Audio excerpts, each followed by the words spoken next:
Test 2. You will hear a number of different recordings, and you will have to answer questions on what you hear.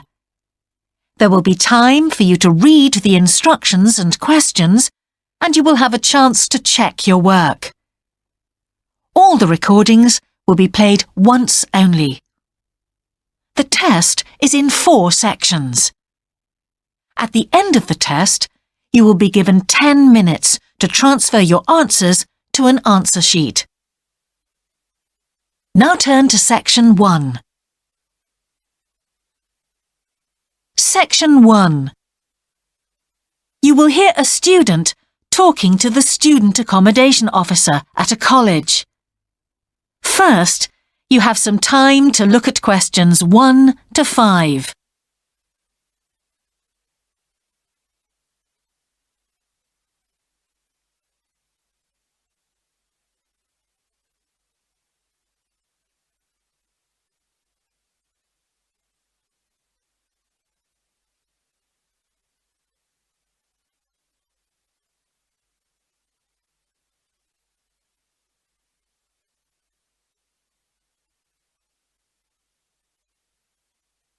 You will see that there is an example that has been done for you. On this occasion only, the conversation relating to this will be played first. Good morning. Can I help you? Yes, I've just been accepted on a course at the university and I'd like to try and arrange accommodation in a hall of residence. Yes, certainly. Please sit down. What I'll do is fill in a form with you to find out a little more about your preferences and so forth. Thank you. The student wishes to arrange accommodation in a hall of residence, so hall has been written in the space. Now we shall begin. You should answer the questions as you listen, because you will not hear the recording a second time. Listen carefully and answer questions 1 to 5. Good morning. Can I help you? Yes, I've just been accepted on a course at the university and I'd like to try and arrange accommodation in a hall of residence. Yes, certainly. Please sit down. What I'll do is fill in a form with you to find out a little more about your preferences and so forth. Thank you. So, first of all, can I take your name? It's Anu Bhatt. Could you spell your name, please? Yes, ANUBHATT. Thanks. And could I ask your date of birth? The 31st of March, 1972. Thank you. And where are you from? India. Oh, right. And what will you be studying? I'm doing a course in nursing. Right, thank you. And how long would you want to stay in hall, do you think? Well, it'll take 3 years, but I'd only like to stay in hall for 2. I'd like to think about living outside for the 3rd year. Fine. And what did you have in mind for catering? Do you want to cook for yourself or have all your meals provided? That's full board. Is there something in between? Yes, you can just have evening meal provided, which is half board. That's what I'd prefer. Yes, a lot of students opt for that. Now, with that in mind, do you have any special diet, anything we should know about? Yes, I don't take red meat. No red meat. Before you hear the rest of the conversation, you have some time to look at questions 6 to 10.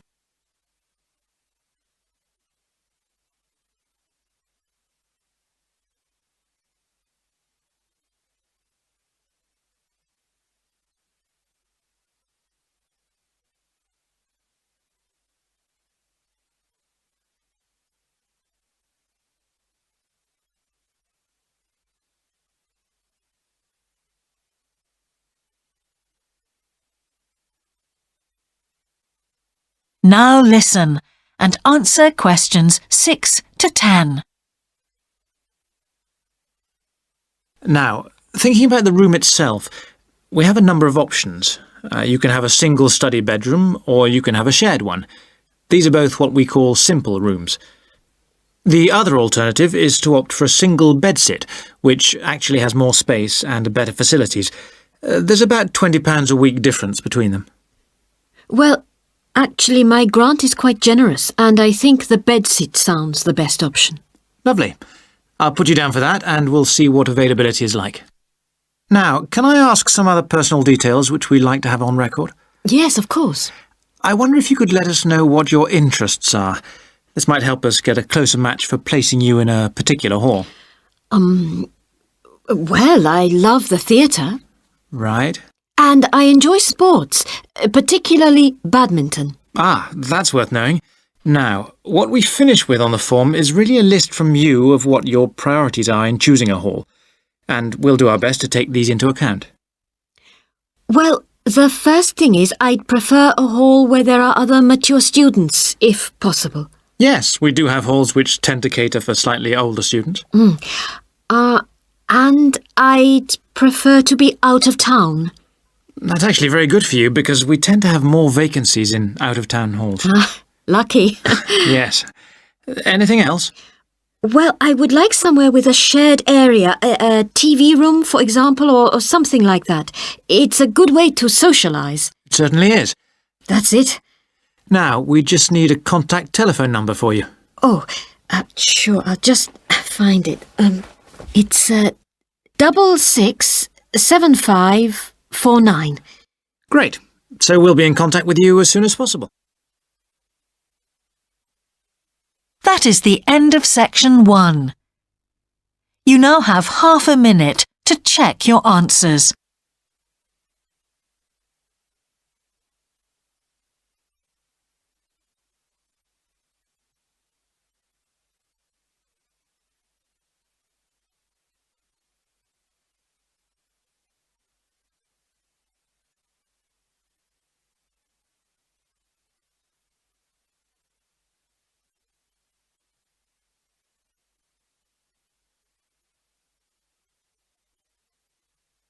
Now turn to section 2. Section 2. You will hear a man giving a talk to new members of a wildlife club in the south of England. First, you have some time to look at questions 11 to 13.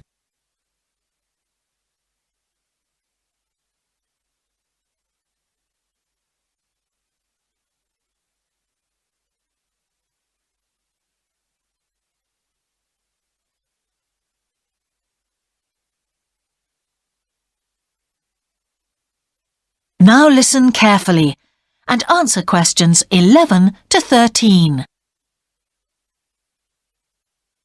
Hello, I'm delighted to welcome you to our Wildlife Club and very pleased that you're interested in the countryside and the plants and creatures of this area.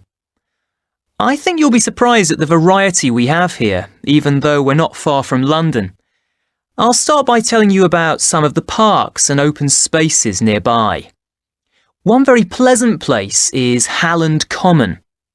This has been public land for hundreds of years, and what you'll find interesting is that the River Ouse, which flows into the sea 80 kilometres away, has its source in the common.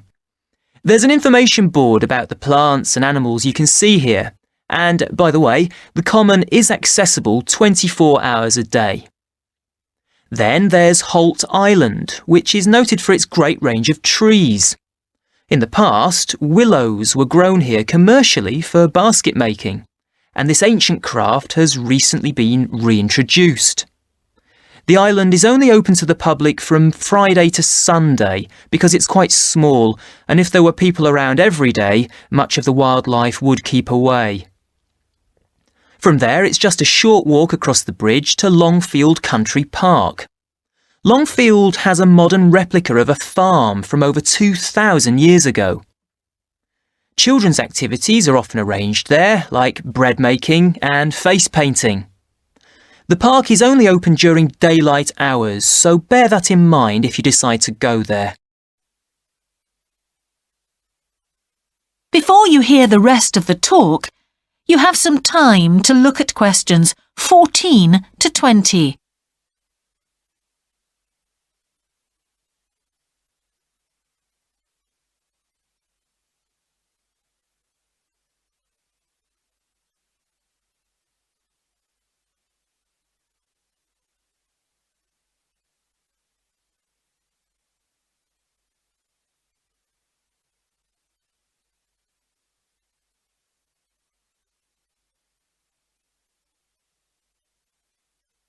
Now listen and answer questions 14 to 20.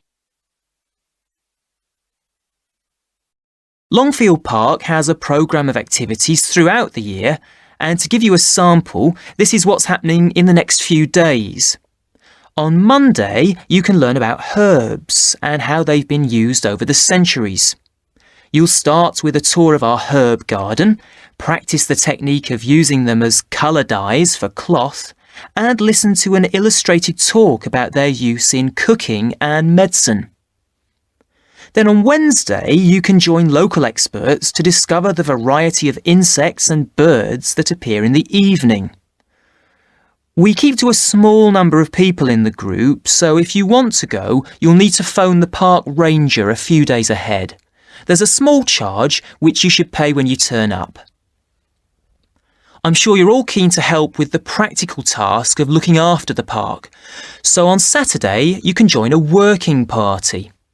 You'll have a choice of all sorts of activities, from planting hedges to picking up litter, so you'll be able to change from one to another when you feel like it.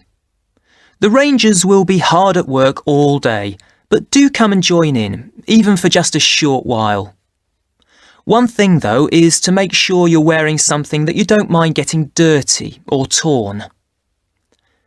And finally, I'd like to tell you about our new wildlife area, Hinchingbrook Park, which will be opened to the public next month. This slide doesn't really indicate how big it is, but anyway, you can see the 2 gates into the park and the main paths. As you can see, there's a lake in the northwest of the park with a bird hide to the west of it at the end of a path, so it'll be a nice, quiet place for watching the birds on the lake. Fairly close to where refreshments are available, there's a dog walking area in the southern part of the park, leading off from the path. And if you just want to sit and relax, you can go to the flower garden. That's the circular area on the map, surrounded by paths. And finally, there's a wooded area in the western section of the park, between 2 paths. OK, that's enough from me, so let's get on and have a look. That is the end of section 2. You now have half a minute to check your answers.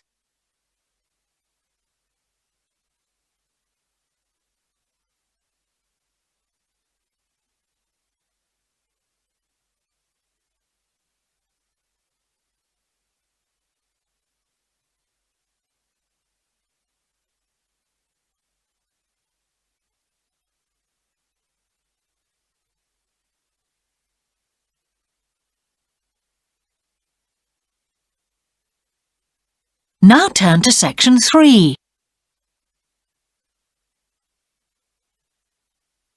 Section 3. You will hear the Director of Studies in an English Language Centre and a student representative talking about their Self-Access Centre. First, you have some time to look at questions 21 to 24.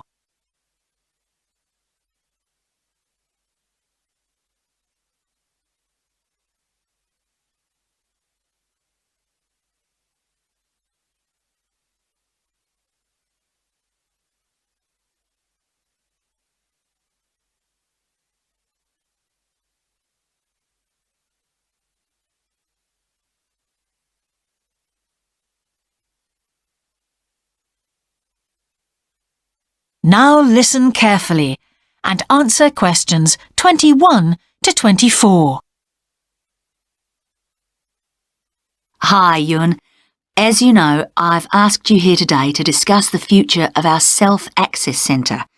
We have to decide what we want to do about this very important resource for our English language students. So, can you tell me what the students think about this? Well, from the students' point of view, we would like to keep it.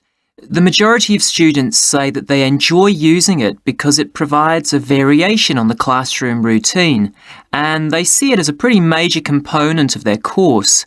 But we would like to see some improvements to the equipment, particularly the computers. There aren't enough for one each at the moment, and we always have to share. Well, yes, the teachers agree that it is a very valuable resource, But one thing we have noticed is that a lot of the students are using it to check their personal emails. We don't want to stop you students using it, but we think the computers should be used as a learning resource, not for emails. Some of us also think that we could benefit a lot more by relocating the Self-Access Centre to the main university library building. How do you think the students would feel about that, Yun? Well, the library is big enough to incorporate the Self-Access Centre, but it wouldn't be like a class activity anymore. Our main worry would be not being able to go to a teacher for advice. I'm sure there would be plenty of things to do, but we really need teachers to help us choose the best activities. Well, there would still be a teacher present and he or she would guide the activities of the students. We wouldn't just leave them to get on with it. Yes, but I think the students would be much happier keeping the existing setup. They really like going to the Self-Access Centre with their teacher and staying together as a group to do activities. If we could just improve the resources and facilities, I think it would be fine. Is the cost going to be a problem? It's not so much the expense that I'm worried about, and we've certainly got room to do it, but it's the problem of timetabling a teacher to be in there outside class hours. If we're going to spend a lot of money on equipment and resources, we really need to make sure that everything is looked after properly. Anyway, let's make some notes to see just what needs doing to improve the centre. Before you hear the rest of the conversation, you have some time to look at questions 25 to 30.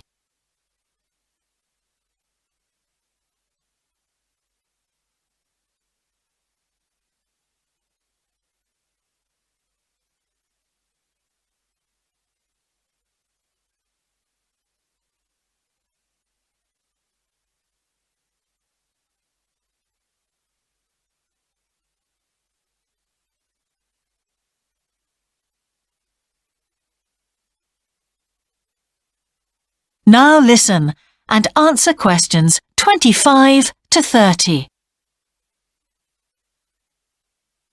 Now, what about the computers? I think it might be a good idea to install some new models.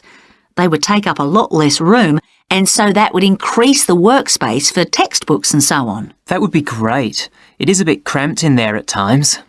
What about other resources?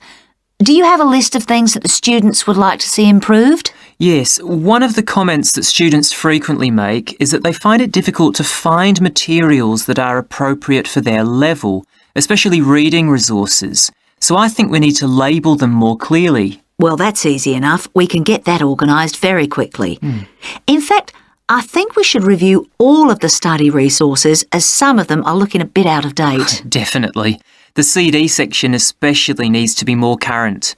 I think we should get some of the ones that go with our latest course books and also make multiple copies. Good. Now, I was also thinking about some different materials that we haven't got in there at all. What do you think of the idea of introducing some workbooks?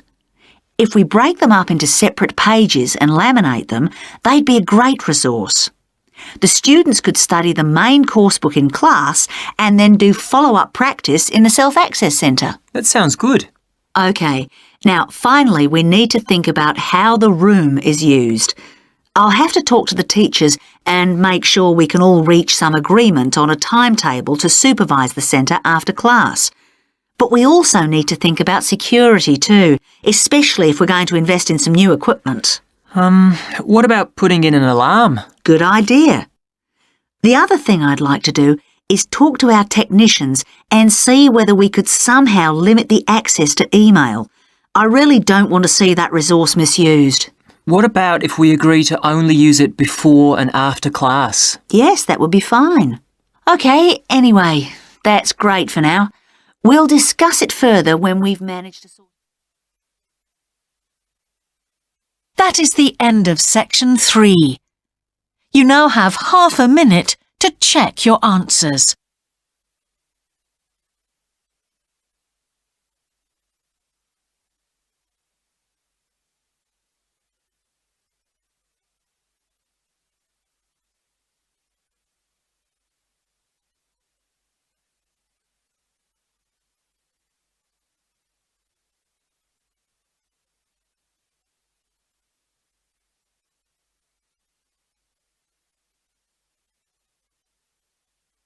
Now turn to section 4.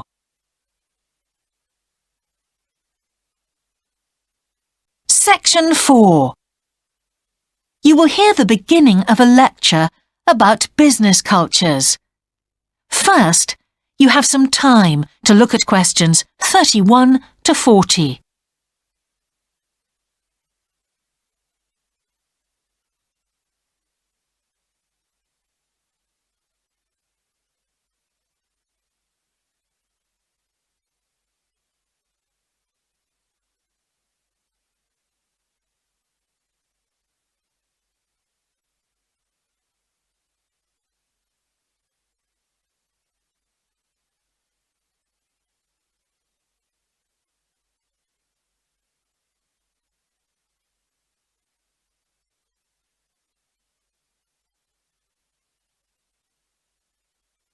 Now listen carefully and answer questions 31 to 40. Good morning, everyone.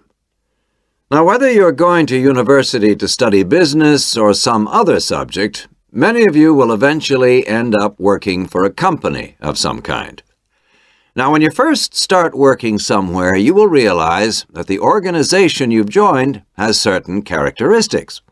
And we often refer to these social characteristics as the culture of the organization. This includes its unwritten ideas, beliefs, values, and things like that. One well-known writer has classified company cultures by identifying 4 major types. The first type is called the power culture, and it's usually found in small organizations. It's the type of culture that needs a central source of power to be effective. And because control is in the hands of just 1 or 2 people, there aren't many rules or procedures. Another characteristic is that communication usually takes the form of conversations rather than, say, formal meetings or written memos. Now, one of the benefits of this culture is that the organization has the ability to act quickly. So it responds well to threat or danger on the one hand, and opportunity on the other. But on the negative side, this type of organization doesn't always act effectively, because it depends too much on 1 or 2 people at the top. And when these people make poor decisions, there's no one else who can influence them. And the kind of person who does well in this type of business culture is one who is happy to take risks, and for whom job security is a low priority. The next type is known as role culture. That's R-O-L-E, not R-O-L-L, by the way. And this type is usually found in large companies, which have lots of different levels in them. These organizations usually have separate departments that specialize in things like finance or sales or maintenance or whatever. Each one is coordinated at the top by a small group of senior managers, and typically everyone's job is controlled by sets of rules and procedures. For example, there are specific job descriptions, rules for discipline, and so on. What are the benefits of this kind of culture? Well, firstly, because it's found in large organizations, its fixed costs, or overheads as they're known, are low in relation to its output or what it produces. In other words, it can achieve economies of scale. And secondly, it is particularly successful in business markets where technical expertise is important. On the other hand, this culture is often very slow to recognize the need for change, and even slower to react. What kind of person does this type of culture suit? Well, it suits employees who value security and who don't particularly want to have responsibility.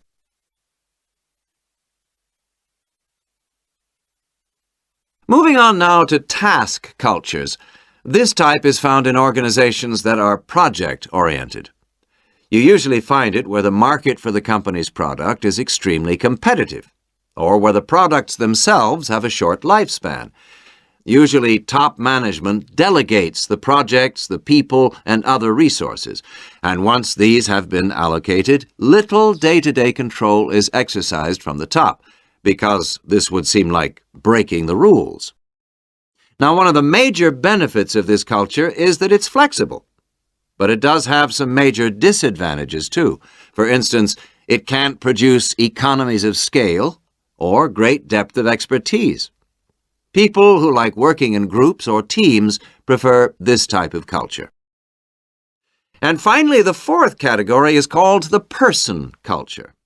This type is quite unusual. That is the end of section 4. You now have half a minute to check your answers.